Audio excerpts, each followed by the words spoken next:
Hey there, fellow travelers.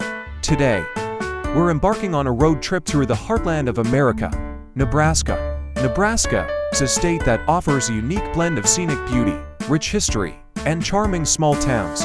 It's the perfect destination for those seeking an authentic American experience. Kicking off our journey in Omaha, we'll visit the Henry Doorly Zoo, home to some of the most incredible animals on Earth. Then, we'll delve into Nebraska's past at the Durham Museum, before heading to Lincoln for a night under the stars at the Haymarket Theater. The next day, we'll explore Chimney Rock National Monument and the Great Sand Hills, before settling down for a cozy night in Alliance. The following day, we'll drive through Scotus Bluff National Monument and spend some time in Grand Island. Our final stop is Kearney, where you can enjoy the sprawling Arbor Day Farm or even attend a show at the Vineyard. Thank you for joining me on this virtual road trip through Nebraska.